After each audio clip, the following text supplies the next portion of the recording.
అమ్మాయి మెసేజ్ పెట్టిందని ఇంటికెళ్ళి ఓ యువకుడు చనిపోయినటువంటి సంఘటన చిత్తూరు జిల్లాలో పెను సంచలనం రేపుతుంది. అసలు జైదీప్ అనేటువంటి వ్యక్తి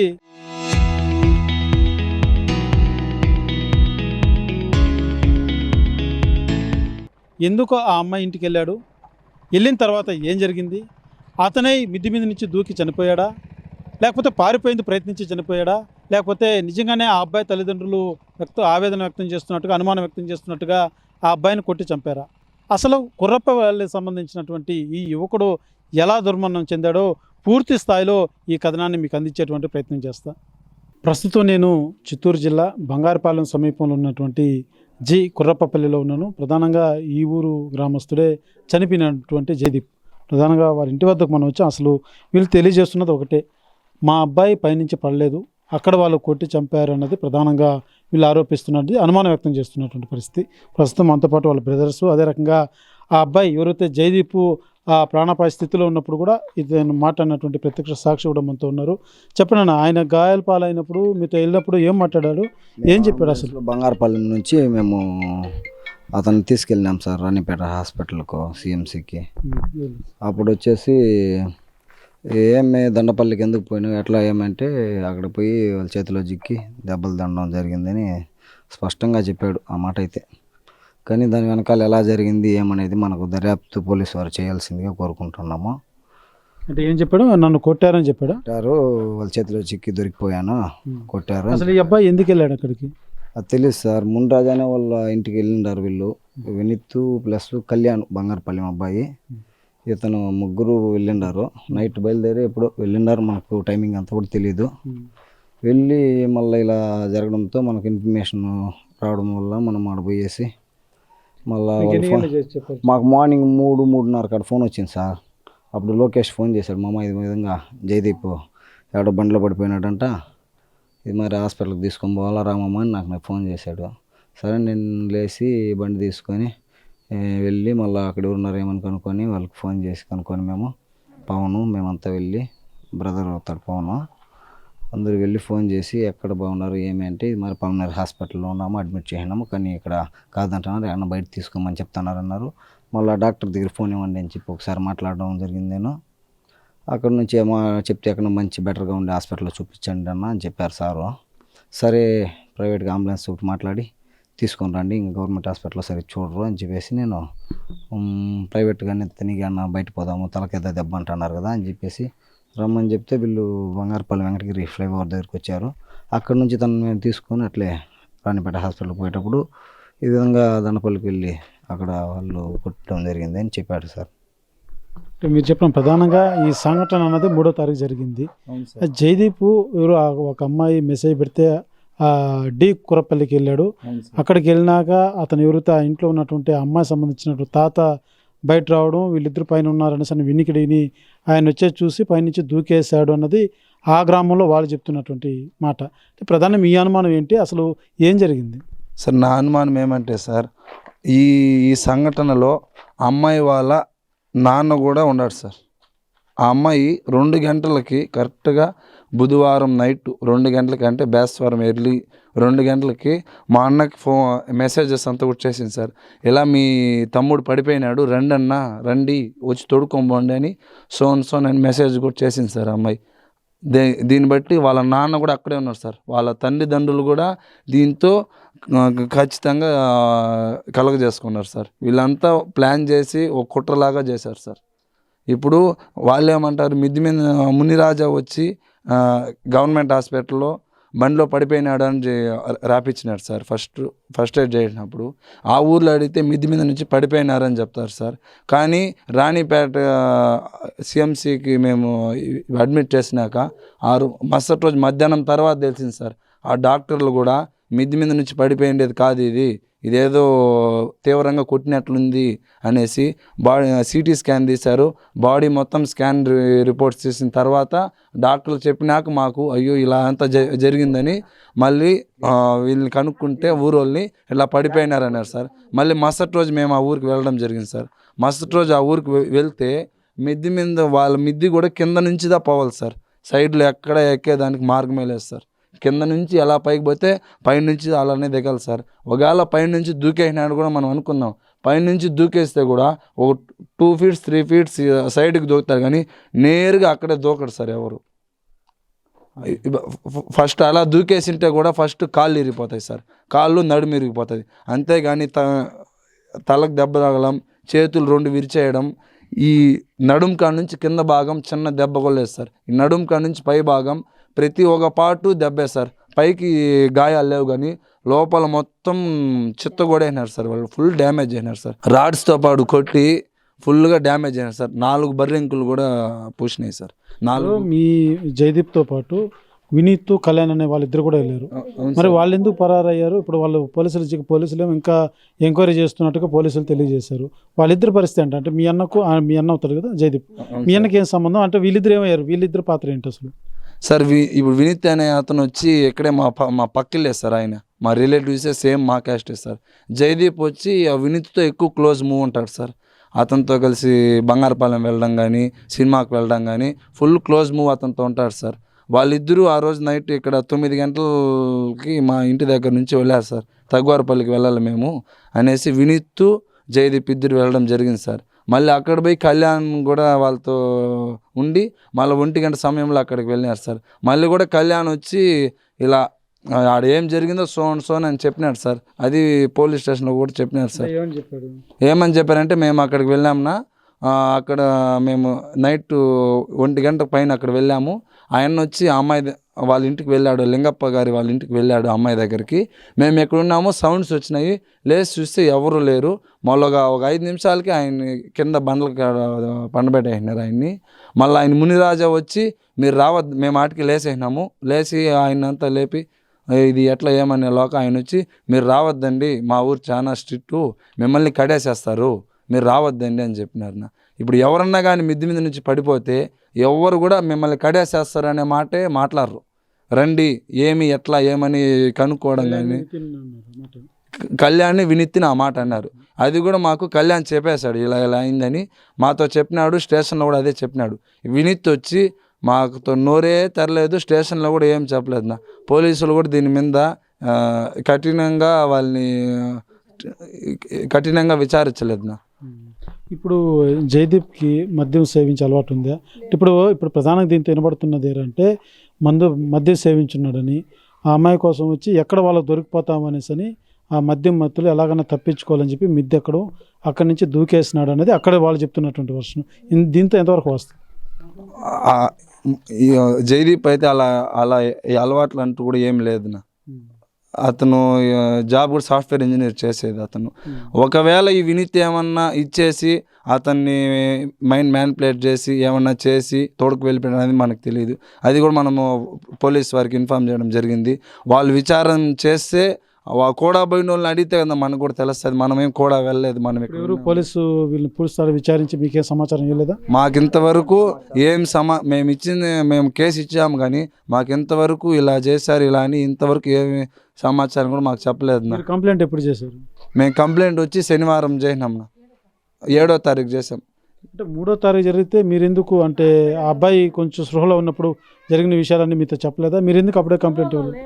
ఆ అబ్బాయి వచ్చి స్పృహలో లేరు. ఫస్ట్ తల దెబ్బ తగిలింది కదా, డాక్టర్స్ వచ్చి ఆపరేషన్ చేసాము, 90% డౌటే,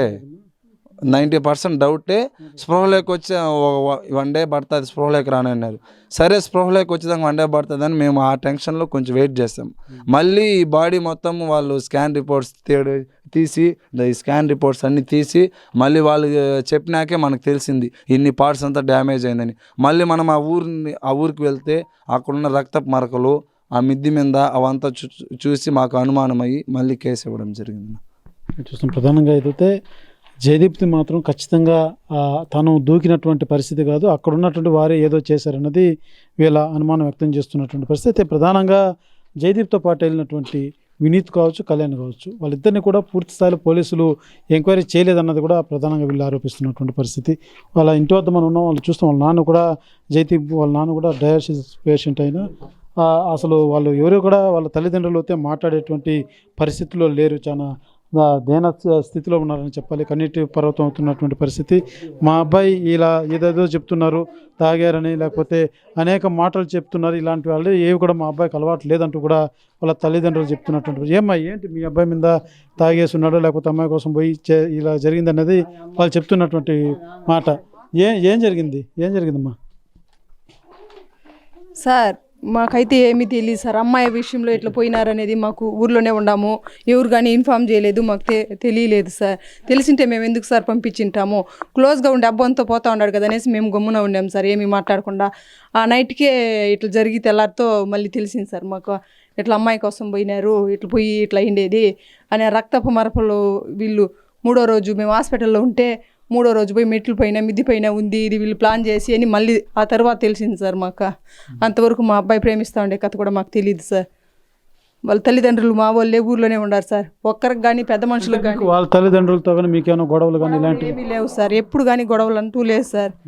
ఇప్పుడు ఒకవేళ చేస్తున్నారు అంటే ఒకవేళ ఎందుకు మీ అబ్బాయిని ఈ రకంగా మీరు అనుమానిస్తున్నారు కదా, అంత కసి ఎందుకు ఉంటుంది అంటారు? అంత కసి తెలియదు సార్ మాకు. మళ్ళీ ఆ అబ్బాయి ఇట్లా అయినాక తెలిసింది వాళ్ళ అమ్మాయి కోసం పోయిన దానికి వాళ్ళ తల్లిదండ్రులు ఇలాంటి పని చేపించినారని. ఆ తర్వాత మాకు అనుమానం వచ్చి మళ్ళీ తెలిసింది సార్. మళ్ళీ మా తమ్ముడు మా ఊరోళ్ళంతా పోతే అప్పుడు మిద్ది పైన మరకలు, మెట్లు పైన మరకలు అవి చూసి మేము కూడా అనుమానించి వాళ్ళే చంపినారు అని అనుకుంటా ఉన్నాం సార్. అటని పోలీసులకు కంప్లైంట్ ఇస్తే వాళ్ళు ఏమాత్రం ఎంక్వైరీ చేయలేదు, న్యాయం చేయలేదు మాకు. ప్రధానంగా చెప్తున్నది ఒకటే, అయితే జయదీప్ మృతి పట్ల మాత్రం పూర్తి స్థాయిలో మాకు అన్యాయం జరుగుతుంది, ఎక్కడే కానీ పోలీసులు పూర్తి స్థాయిలో ఎంక్వైరీ చేయడం లేదన్నది ప్రధానంగా ఈరోజు తెలియజేస్తున్నటువంటి పరిస్థితి. 3వ తారీఖు జరిగింది. అయితే ఆ జరిగినటువంటి సంఘటన జరిగిన తర్వాత కూడా హాస్పిటల్ తీసుకెళ్ళి అక్కడ యాక్సిడెంట్ అయినట్టుగా కూడా హాస్పిటల్లో మెన్షన్ చేశారన్నది కూడా ప్రధానంగా వీళ్ళు ఆరోపిస్తున్నటువంటి పరిస్థితి. అదే రకంగా ఆ యొక్క బిల్డింగ్లో ఏదైతే జరిగినటువంటి ఆ బిల్డింగ్లో జయదీప్తో పాటు వెళ్ళినటువంటి మరో 2 స్నేహితులు, వాళ్ళిద్దరిని కూడా మీరు దగ్గరకు వస్తే ఆ ఊరు వాళ్ళు కట్టేస్తూ ఉంటే కూడా బెదిరించినటువంటి నేపథ్యంలోనే వాళ్ళు ఎవరు కూడా మాకు సరైనటువంటి సమాధానం చెప్పలేదు, వాళ్ళని సరైన రీతిలో పోలీసులు కూడా ఎంక్వైరీ చేయడం లేదన్నది ప్రధానంగా వీళ్ళు ఆరోపిస్తున్నటువంటి పరిస్థితి. అయితే జయదీప్ మృతి కారణాలు ఏంటి? వాస్తవంగానే జయదీప్ మద్యం సేవించి లేకపోతే అమ్మాయి కోసం వెళ్ళి తన ప్రాణాలు పోగొట్టుకున్నటువంటి పరిస్థితి, లేకపోతే దీన్ని అనుకున్నటువంటి అంతరం ఏమిటన్నది మాత్రం ఈ కేసులో అంతు చెక్కినటువంటి పరిస్థితి మాత్రం చాలా స్పష్టంగా కనబడుతున్నటువంటి పరిస్థితి. అయితే దీనికి సంబంధించి మాత్రం పూర్తి స్థాయిలో పోలీసులు దర్యాప్తు చేపట్టి అనేక విషయాలు బయట వస్తే తప్ప ఒక కొలిక్కి వచ్చేటువంటి పరిస్థితి కూడా కనపడడం లేదు. అయితే మనం ఏదైతే పలమనేరు నియోజకవర్గ పరిధిలో ఉన్నటువంటి కుర్రప్పపల్లిలో ఎవరైతే జయదీప్ చనిపోయినటువంటి ఆ ప్రాంతం ఉందో, ఆ ఇల్లు ఉందో, ఒకసారి అక్కడికి వెళ్ళి పూర్తి స్థాయిలో అక్కడ ఏం జరిగిందన్నది కూడా తెలుసుకునేటువంటి ప్రయత్నం చేద్దాం. ప్రస్తుతం మనం చిత్తూరు జిల్లాలోని పలమనేరు నియోజకవర్గం దండుపల్లి కుర్రపల్లి గ్రామంలో ఉన్నాం. ఈ గ్రామంలోనే గడిచిన వారం రోజులుగా పెను సంచలనంగా మారినటువంటి సాఫ్ట్వేర్ ఉద్యోగి జయదీప్ మరణం 2 గ్రామాల మధ్య ఒక వారులాగా నడుస్తున్నటువంటి పరిస్థితి అని చెప్పాలి. ఎందుకంటే పూర్తి స్థాయిలో కూడా జరిగినటువంటి ప్రదేశం వద్ద నేను ఉన్నాను.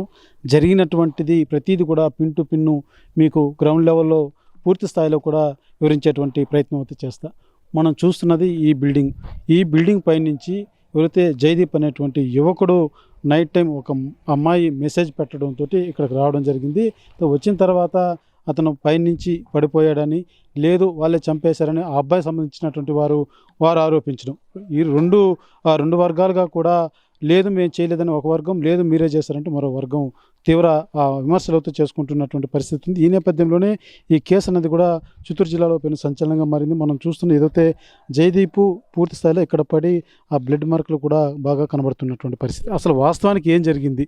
ఈ ఇంటి వద్దకు వచ్చాడు. అయితే ఈ ఇంటి ఎవరైతే అమ్మాయి వాళ్ళ అమ్మమ్మ వాళ్ళది, ఆ అమ్మాయి ఫోన్ చేస్తేనే వచ్చాడన్నది ప్రధానంగా అర్థమవుతున్నటువంటి పరిస్థితి. అయితే ప్రధానంగా దీనికి సంబంధించి పూర్తి స్థాయిలో వాస్తవాలు ఏంటి, అసలు ఏం జరిగింది, ఆ అబ్బాయి వీడికి ఎందుకు వచ్చాడన్నటువంటి వివరాలన్నీ కూడా ఈ ఇంటి యజమానురాలు ఉన్నారు, ఎవరైతే ఆ అమ్మాయి ఫోన్ చేసినటువంటి అమ్మాయి ఉందో వాళ్ళ అమ్మమ్మ వాళ్ళు ఉన్నారు. ఒకసారి వాళ్ళతో పూర్తి వివరాలు తెలుసుకునేటువంటి ప్రయత్నం అయితే మనం చేద్దాం. అయితే మనం చూస్తున్నాము ఇదే ఇంటికి జస్విత్ అయితే ఆ రోజు 3వ తారీఖు నైటున ఇంటికి రావడం జరిగింది. ప్రధానంగా ఏం జరిగిందన్నది ఈ ఇంటి యజమానురాలు అమ్మ ఎట్రండి అమ్మా, ఏం జరిగిందమ్మా? ఇప్పుడు జయదీప్ ఇక్కడికి వచ్చాడు అంటే చనిపోయాడు, పైనుంచి పడ్డాడు అన్నది ఒక వాదన, మీరే చేశారన్నది వాళ్ళు అంటున్నటువంటి మాట. అసలు వాస్తవం ఏం జరిగిందమ్మా? చెప్పేదా అంటే ఏం జరిగింది అదే చెప్పండి. ఇప్పుడు ఏం జరిగింది? ఇప్పుడు కదమ్మా, ఇప్పుడు జరిగింది ఏమంటే చెప్తున్నదేరా అంటే ఆ అబ్బాయి వాళ్ళ సైడ్ ఏమో లేదు, ఇక్కడికి వచ్చినాక వాళ్ళ కుటుంబ సభ్యులే పక్కా ప్లాన్గా పిలిపించి అతన్ని కొట్టి రకంగా దాడి చేశారు, చనిపోయేలాగా జరిగినటువంటి పరిస్థితి అని వాళ్ళు ఆరోపిస్తున్నటువంటి పరిస్థితి. దీనికి తోడుగా ఏదైతే అతను వెళ్ళినటువంటి మిద్దెపైకి వెళ్ళాడో ఈ మెట్ల మార్గంలో కూడా రక్తపు మరకలు ఉన్నాయి. ఇవన్నీ కూడా సాక్ష్యాలు అనేది వాళ్ళు ఆరోపిస్తున్నటువంటి పరిస్థితి. ఇందులో వాస్తవాలు ఏంటి, అసలు ఏం జరిగింది మీరు ఒకసారి వివరించండి. సార్ మేము పోయి పని ఉంటాం, ముగ్గురు పోయి పని పనుకుంటుంది. మా ఇంటి ఆయన 1:30కో 2కో లేచినాడు. ఈ డోర్ తీసుకొని యువతలకు వచ్చినాడు. ఆడ బల్పేసి ఆ డోర్ తీసుకొని శబ్దం వచ్చింది. ఆ పాప ఆ పిల్లోడు పోయింది, మేము ఇంకా చూడలేదు. మేము పనుకొని నిద్రపోసిండాం. పోయి చూసిండారు, మీ తాత వస్తా ఉన్నాడేమో చూడు ఉన్నాడు ఆ పిల్లోడు. ఆ పాప ఈ గ్రిల్స్ ఉండదు ఈడ, ఆటికి వచ్చి ఆ పాప చూసింది. ఈ పిల్లోడు పైన మెట్లు రూమ్కి మెట్లు డోర్ పెట్టిండాం. ఆ డోర్ తీసుకుపోయింది. ఆ పిల్లోడు ఆ పక్క పడిపోయినాడు. ఆ పాపకు కూడా వినపడిచింది అంట శబ్దం. మా ఇంటి ఆయన పాస్ పోస్తా ఉన్నాడు, శబ్దం ఏమో అట్లా అనేసి గేట్ తీసుకొని యువతలకు పోయినాడు. ఎవరాడా అరిచే కొందరికి ఎవరో పడిపోయినారు. మేము లేచి నిద్రపోతా ఉన్నాడు. లేచిందని మీ తాత అరుస్తా ఉన్నాడు. లేచి దిగదాలకు వచ్చి చూస్తే మా ఊర్లో వచ్చినాడు, అట్లే పడిపోతాడులే ఏడంటే ఆడ. అట్లేమో నువ్వు రా అట్లా చేయబట్టి ఈడుస్తుంది. కాదు ఎవరో హిందీ వాడు అంటా ఉన్నాడు. అట్లా అనేసి మళ్ళీ నేను ఇంట్లోకి వచ్చింది, గ్లాస్ నీళ్ళు ఎత్తుకొని ఎవరో తాపుదాము కొంచెం నీళ్ళు అన్నా అని.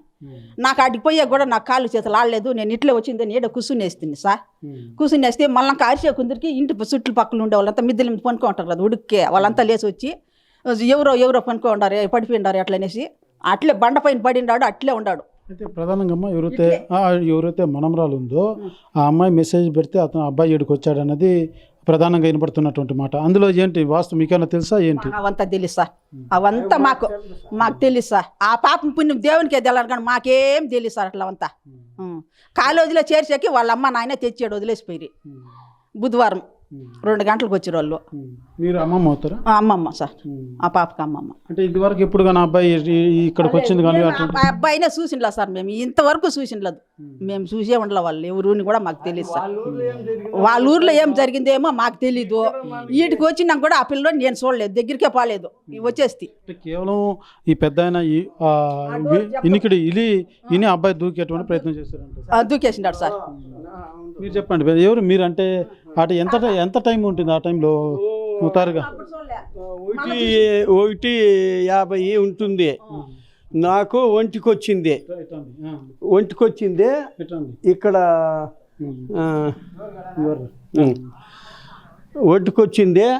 నేను ఇక్కడ ఇది తీసింది, లైట్ వేస్తే లైట్ పైకి పోయింది, 7 లైట్ వేస్తే మళ్ళీ ఈ వాకిలికి పోయింది. ఇది బరామంటుంది ఆడ ఆనుకొని చూడ.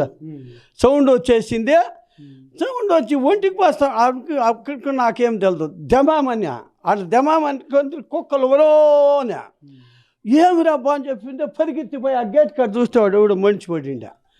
మళ్ళీ నేను పోయి చూస్తే వాడు ఎవడో హిందీ వాడు ఈ నెట్ ఎగిరేమో పడిపోయినాడు, దెబ్బ తగిలింది అని నేను అరిచిడిస్తే ఊరంతా కూతలు పెట్టే ఈయనే కూతలు పెడితే ఆ సమయంలో ఎవరు అని అందరూ వచ్చేసారు. ఒక 50 మంది వచ్చిండ్రులే. మళ్ళీ ఈడు ఆ ఇంటి పిల్లోడు ఈడు బంగారుపాలెం కుర్రపిల్లోడు అని. ఒరే బంగారుపాలెం కుర్రపిల్లోడు ఏమిటికి వచ్చా? ఆ అమ్మాయి కూడా వచ్చింది. మీ ఊరోళ్ళు అంటే ఎవరో చూడంట, మాకు తెలుసు తాత అని. ఈ పాపను కూడా అడిగితే మాకు తెలుసు తాత అని. మళ్ళీ నేను ఇంకా అంబులెన్స్ కన్నా ఫోన్ వాళ్ళు ఎవరో వచ్చినదే అంబులెన్స్ కన్నా ఫోన్ చేయండి అని అంబులెన్స్ని తెప్పించి మళ్ళీ 2 పంపించి వాడు పడతా ఉన్నాడు. మళ్ళీ వాడిని దెబ్బలు బాగా తగులున్నాయా గాయాలు? బండ మీద పడిండారు సార్, ఆ బండ మీద. అప్పుడు మళ్ళీ అంబులెన్స్లో ఎత్తుకొని పోయిరే. మళ్ళీ ఏమైందో నాకు నేను దాన్ని మర్చిపోయిందా. మళ్ళీ బేస్తారమో కాదు శుక్రవారం నాడు నా అల్లుడు చెప్పా ఇట్లా తప్ప ఆ బిడ్డ వాళ్ళు మాట్లాడారంట, ఆ వాడు పడిపోయిండేది అని కొట్టి మన మీద 5-6 మీద కేసు వేసిండారు అని చెప్పినాక నాకు తెలిసింది సార్. దానికి ముందు నాకు తెలదు. అంటే ఇంకోటి వాళ్ళు చెప్పేది పడిపోయినాడు, కానీ మాకు బండిలో పడిపోయినాడు అని ఒకసారి, మరొకసారి లేదు ఏదో యాక్సిడెంట్ జరిగిందని ఇట్లా అనేక మాటలు చెప్పినారు. వాస్తవంగా వీళ్ళేదో చేసి ఈ రకం చేశారన్నది వాళ్ళు చెప్తున్నటువంటి మాట. వాళ్ళు వీళ్ళు తోడుకొని పోయిన వాళ్ళు ఏం చెప్పారో నాకు తెలదు. ఇప్పుడు ఆ అబ్బాయి ఒకడే వచ్చాడా, ఇడికి ఇంకెవరైనా ఉన్నారా? ముగ్గురు వచ్చిరంట సార్. ముగ్గురు వచ్చి వాళ్ళు ఇద్దరు ఆ ఇంటి కాడ పోయినారంట. మళ్ళీ ఈడు దమాన్నాక వాళ్ళు పరారైపోయినారు. ఇదే ఉండు సార్, ఇప్పుడు చూస్తా ఉండు, అట్లే రండి. డోర్ తీస్తే సౌండ్ వస్తుంది సార్. ఇదే ఇది ఉంది కదా, ఇది వచ్చింది. ఆ సౌండ్ విని వాడేమో పడిపోయినట్లుగా మనసుకు వస్తుంది.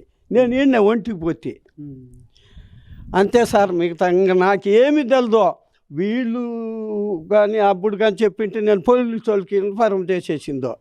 వీళ్ళు మాకు తెలదు అంటే వాడు మీ ఊరోడు అని వాడు చెప్తాడు. బంగారుపాలెం కొరుపుల అబ్బాయి వీడు మా బామర్ది అని చెప్తాడు వాడు. ప్రధాన మనం చూస్తున్న ఇదైతే జయదీప్తో పాటు వినీత్, కళ్యాణ్ అనేటువంటి వారిద్దరు కూడా వచ్చారు. ఇప్పుడైతే ఈ జయదీప్ అన్నటువంటి అబ్బాయి, చనిపోయినటువంటి అబ్బాయి బంగారుపాలెం పక్కన ఉన్నటువంటి కొరపల్లి గ్రామానికి చెందినటువంటి వ్యక్తి. అయితే వీళ్ళు అవ్వాతాత అమ్మాయికి సంబంధించినటువంటి ఇల్లు ఇది. ఇక్కడికి అతను వాళ్ళ స్నేహితులతో ఇద్దరితో పాటు నాకు అమ్మాయి మెసేజ్ పెట్టింది, నేను వెళ్దామనేసి వాళ్ళిద్దరిని తీసుకొని ఇక్కడికి వచ్చినట్టుగా కూడా ప్రాథమికంగా వాళ్ళు ఆరోపిస్తున్నటువంటి పరిస్థితి. అయితే మా ప్రధానంగా ఈ మేట్ల పైన అక్కడక్కడ బ్లడ్ మార్కులు ఉన్నాయని అనేసి, అది ఏంటి అదండి, ఒకసారి మీరు చూపించు రండి. ఎక్కడ ఏంది ఏది అవే ఉండండి, ఒక్క నిమిషం ఉండండి. పంచితము గంజరము పంచితం అంటే అర్థం కాలేదు. ఆవు దగ్గర పట్టుకొని సలతాళ్ళం అంటే ఆయన చూస్తుంది ఇదంతా కూడా. అయితే కొన్ని వీడియోస్ వారు చెప్తున్నది బ్లడ్ మరకలు అవి మెట్ల పిండి ఉండేది అనేది వాళ్ళు ఆరోపిస్తున్నది. అయితే వీళ్ళు చెప్తున్నది పంచితం, ఏదైతే ఇంటి శుద్ధి కోసం ఆ పంచితం అనేది చల్లుతూ ఉంటామో అది పంచితం అని వీళ్ళు అంటున్నటువంటి. చూడు ఇంతేమో ఇది రక్త మరకలు అని చెప్పి వాళ్ళు రక్త మరకలు ఉంటారు వాళ్ళు. సాధు మా పిల్లకాయలు చిన్న పిల్లలు దుద్దేసింటారు చూడండి. చెక్ చేసుకోండి మీరు. ఎత్తుకొని కూడా కావాలంటారు, గోక్కొని కూడా ఎత్తుకోమని ఇంత చూడండి సార్, చూడండి. ఇది రక్తపు మరకలు, వాళ్ళు చెప్పేదేమో రక్తపు మరకలు అంటారు వాళ్ళు అట్లా చెక్ చేసింది మొన్న ఈడే తీసింది వాళ్ళు. ఇదేంటి సిలిండర్, మీరు ఇక్కడ స్టవ్ పెద్ద స్టవ్ ఉండిలే మా పిల్లలు వచ్చింటే సిలిం మరక అంటారు మీరు. మేము సిలిం మరక అని చెప్తాం. మా కొడుకు పిల్లలు దొబ్బేసుకుంటారు, ఈడ పిల్లలు చిన్న వాళ్ళు ఆటలాడుకుంటా ఉంటారు అనేసి ఎత్తుకొని పోయి కింద పెట్టినారు మెట్ల కింద. దాన్ని స్టవ్ ప్రధానంగా ఈ కేసులో ఈ ఇంటికి వాళ్ళ అనుమానం వ్యక్తం చేసేటువంటి వాటిలో ప్రధానమైనటువంటి అంశం ఇది కూడా అని మనం భావించాలి. ఎందుకంటే ఆ మెట్ల పైన అంతా కూడా బ్లడ్ మార్కులు ఉన్నాయి, అదే బాగా అనుమానం కలుగుతుందన్నది ప్రధానంగా అబ్బాయి తరపున బంధువులు తెలియజేస్తున్నటువంటి పరిస్థితి. అయితే ఇక్కడ వీరు చెప్తున్నటువంటి మాటలు, ఏదైతే పంచితం అన్నది ఇంటి శుద్ధి కోసం వాడేటువంటి ఆవు పంచితం, అది మేము చల్లాము, ఆ మరకలు అలా వాళ్ళు దాన్ని లేనిపోనిగా రక్తం అని చెప్పి వాదిస్తున్నారంటూ వీళ్ళు తెలియజేస్తున్నటువంటి పరిస్థితి నేపథ్యంలోనే ఇక్కడ చూస్తున్నది స్టవ్, ఏదైతే పాత స్టవ్ అక్కడ పెడితే ఆ సిలుము అది మరకలాగా ఏర్పడింది, దాన్ని బ్లడ్ అంటున్నారు. ఎంతవరకు సబబు అన్నది వీళ్ళు అంటున్నటువంటి పరిస్థితి. ఒకసారి మనం పూర్తి స్థాయిలో పైకి వెళ్ళి ఎక్కడైతే అబ్బాయి దూకాడో ఒకసారి అక్కడ వెళ్ళి పరిశీలించేటువంటి ప్రయత్నం అయితే చేద్దాం. రండమ్మా. అంటే ఎన్నో ఫ్లోర్ ఇది? ఆ అబ్బాయి పైకి వచ్చింది రెండో ఫ్లోర్కి. ఇక్కడ తీసుకొని మాట్లాడుతూ ఉన్నారు సార్ వాళ్ళిద్దరు. ఏడంటా ఉన్నింది వాళ్ళు ఇద్దరు. ఈ మూల మాట్లాడుతూ ఉన్నోళ్ళు. మా ఇంటి లైట్ వేసి డోర్ తీసే కొందరికి శబ్దం వస్తుంది కదా, పైకి వెళ్తురు కొడుతుందిలే. కొట్టే కొందరికి మీ తాత వస్తా ఉన్నాడు చూడని చెప్పేసి ఆ పిల్లోడు డోర్ తీసుకొని పోయి దూకేసిండాడు. మా ఇంటి అయినా ఆ శబ్దం విని ఎవరు అట్లా అనేసి కుక్కలు మరిగే కొందరికి పోయి చూసిండాడు. ఎదులేకి దిగాకే పోయిండాడు. ఆడ ప్లేట్ లేదు, ఇట్లుండే జారి ఉంది. అది మరక అట్లే ఉన్నింది, కాలు పెట్టినింది కూడా. అది వానకు మొన్న వాన వచ్చింది కదా, వానకు పొడిచింది, ఆ మరకలు లేదు. పదండ చూస్తారు ఇంకా పై. ప్రధానంగా ఇప్పుడు మనం చూడొచ్చు, ఇదొకటి ఏదైతే వచ్చినటువంటి జస్విత్ అదే రకంగా అమ్మాయి ఇద్దరు కూడా ఇక్కడ మాట్లాడుకుంటున్నటువంటి తరుణంలో ఈ పెద్ద ఆయన ఎవరైతే ఆ అమ్మాయి సంబంధించినటువంటి తాత నైట్ టైము 1:30 ఆ ప్రాంతంలో కింద కనబడుతున్నది బాత్రూమ్. ఆ బాత్రూమ్ డోర్ తీసుకుని ఆయన పాస్ వెళ్ళేందుకు ఆ డోర్ తీసినటువంటి పరిస్థితి. ఆ డోర్ తీసినప్పుడు ఆ డోర్ సౌండ్ రావడంతో ఆ వినికిడికి వాళ్ళు మీ తాత వచ్చినట్టున్నారు, నువ్వు మా తాత వచ్చినట్టున్నాడు అనేసి ఆ అమ్మాయి అతనికి చెప్పడం, ఆ వెంటనే అతను ఇక్కడి నుంచి వెళ్ళిపోయేటువంటి ప్రయత్నం చేశాడన్నది వీళ్ళు తెలియజేస్తున్నటువంటి పరిస్థితి. ఒకసారి పైన ఫ్లోర్, ఇప్పుడు మనం ఉన్నది ఫస్ట్ ఫ్లోరు, సెకండ్ ఫ్లోర్లో అతను అక్కడి నుంచి దూకినట్టుగా కూడా ప్రధానంగా వీళ్ళు చెప్తున్నటువంటి మాట. అయితే పూర్తిగా జస్విత్కు సంబంధించినటువంటి కుటుంబ సభ్యులంతా తెలియజేస్తున్నది ఒకటే, పూర్తిగా వాళ్ళ పన్నాగం పన్ని ఈ రకంగా చేశారన్నది వాళ్ళు ఆరోపిస్తున్నటువంటి పరిస్థితి. అయితే వీరు మాత్రం మాకు ఎటువంటి సంబంధం లేదు, ఆ అమ్మాయి పిలిచిందని అతను వచ్చాడు, ఇదేది కూడా మాకు అసలు తెలియదంటూ కూడా ఇంటి ఆ అమ్మాయి సంబంధించినటువంటి వాళ్ళ తాత అమ్మమ్మ చెప్తున్నటువంటి పరిస్థితి. ప్రధానంగా ఈ మిద్ది పైకి వచ్చాము. ఒకసారి చెప్పండి అమ్మా, అంటే అక్కడి నుంచి ఆ అబ్బాయి ఇక్కడికి ఈ పైకి వచ్చాడా? వచ్చేసిండాడు ఆ అబ్బాయే. ఆ పాప కింద వాళ్ళ తాతను చూసుకుంటా ఉంది. ఆ అబ్బాయి వచ్చేసిండాడు ఈ డోర్ తీసుకొని. అంటే అమ్మాయి మా తాత పైకి వస్తున్నాడా లేదా నేను అబ్జర్వ్ ఆ చేస్తాను. అబ్బాయి చెప్పిండేది, ఆ అబ్బాయి చెప్పినాడు చూడమన్నాడు. చెప్పలే ఆ పాప, నిన్న కూడా వచ్చిండు కదా మళ్ళా, ఓకే, నిన్న కూడా చెప్పింది ఆ పాప. నిన్న అడిగితే కూడా వాళ్ళకి పోలీసు వాళ్ళు వస్తే నిన్న కూడా చెప్పింది అన్నమాట. ప్రధానంగా జస్విత్ అమ్మాయిని మీ తాత ఏమైనా వస్తున్నాడో చూసినా చెప్పు అనేసి అని అమ్మాయిని అక్కడే పెట్టి తను ఇక్కడికి వచ్చి ఏదో ఎలాగైనా ఇక్కడి నుంచి వెళ్ళిపోవాలనేసి అని ప్రయత్నించారు. చెప్పండి. చేశాడు సార్, దీనిపై నుంచి దిగే ప్రయత్నం చేశాడు అబ్బాయి. ఇది ప్లేట్ స్లాబ్ లేదు, క్రాస్గా ఉంది కాబట్టి అది జారింది. ఎక్కడ తన్నినాడు అప్పుడు, ఇది తన్నింది వర్షానికి వెళ్ళిపోయింది అది గిర్ర కూడా. మన ప్రధాని ఇక్కడ చూడొచ్చు, ఏదో కిటికీ పైన వచ్చేటువంటి మెస్ ఇదిలాగుందో దీని మీద కాలు పెట్టుకొని, ఇక్కడ మన కెమెరామెన్ చూపించేటువంటి ప్రయత్నం కూడా చేస్తున్నాడు. దీని మీద కాలు పెట్టుకొని ఇక్కడి నుంచి ఎలాగైనా తప్పించుకొని దిగేవాళ్ళన్నటువంటి ఉద్దేశంతో ఇక్కడికి వచ్చి జారి పడ్డాడు అన్నది ప్రధానంగా వీళ్ళు తెలియజేస్తున్నటువంటి పరిస్థితి. అయితే ఇంత హైట్ నుంచి పడ్డాడు, అక్కడంతా బ్లడ్ మార్కులు ఉన్నాయి, గోడకి ఎక్కడే కానీ ఎక్కడ ఒక డ్రాప్ కూడా లేదు అన్నది కూడా వాళ్ళ అనుమానం. అంటే ఆ టైంలో నేను చూడలేదు, నేను యాక్చువల్గా నేను లేను కాబట్టి ఉండింది వాళ్ళు. చూస్తున్న ప్రధానంగా ఇక్కడి నుంచి ఆ అబ్బాయి ఎలాగైనా వాళ్ళు చూస్తారేమో అన్నటువంటి భావంతో వెళ్ళిపోయేందుకు ప్రయత్నించాడు. అయితే ఏం జరిగింది అన్నది కూడా పూర్తి స్థాయిలో దర్యాప్తు తెలియాల్సిన పరిస్థితి ఉంది. అయితే ప్రధానంగా ఇక్కడ ఉన్నటువంటి ప్రతి అంశాన్ని కూడా బ్లడ్ మార్కులు అని చెప్పి ఆ అబ్బాయి మృతిని మాకు అంట చెప్పాలన్నటువంటి కోణంలో వాళ్ళ తల్లిదండ్రులు వ్యవహరిస్తున్నారన్నది ప్రధానంగా ఈ స్పాట్లో ఏదైతే అమ్మాయి రమణిందో ఆ అమ్మాయి కోసం వచ్చినటువంటి జస్విత్ కావచ్చు, జస్విత్తో పాటు వచ్చినటువంటి వినీత్, కళ్యాణ్ వాళ్ళిద్దరూ పరారులో ఉన్నటువంటి పరిస్థితి. పూర్తిగా కూడా ఆ అమ్మాయి చెప్పడంతో రావడం జరిగిందన్నది మాత్రం ప్రాథమికంగా మనకు అందుతున్నటువంటి సమాచారం. అయితే పూర్తి స్థాయిలో జస్విత్ ఇక్కడి నుంచి దూకాడా లేకపోతే దోషేశారన్నది కూడా పూర్తి స్థాయిలో పోలీసులు మాత్రం కేసు దర్యాప్తు చేసి తెలియజేయాల్సి ఉంది. అయితే ప్రధానంగా వీరు చెప్తున్నది ఒకటే, ఆ అబ్బాయికి మాకు ఎటువంటి సంబంధం లేదు, మీ గతంలో ఎప్పుడు కూడా అబ్బాయిని చూసినటువంటి దాఖలు లేదు, కేవలం ఆ రోజే మేము చూడడం జరిగింది. అయితే ఉదయం ఆ పడిపోయిన వెంటనే కూడా మేము అంబులెన్స్కు సమాచారం ఇచ్చాము, చుట్టుపక్కల వాళ్ళంతా కూడా కాపాడేందుకు ప్రయత్నం చేసాము, కానీ ఎక్కడే కానీ మాకు అబ్బాయిని చంపాలను లేకపోతే ఎటువంటి సంబంధం లేనిదంతా కూడా మా నెత్తిన రుద్దడం సబబు కాదంటూ కూడా ఇక్కడ స్థానికంగా ఉన్నటువంటి ఎవరైతే అమ్మాయి సంబంధించినటువంటి అమ్మమ్మ తాత తెలియజేస్తున్నటువంటి పరిస్థితి. కెమెరా పర్సన్ కోటితో సురేష్, RTV, దండుపాలెం, కురప్పల్లి.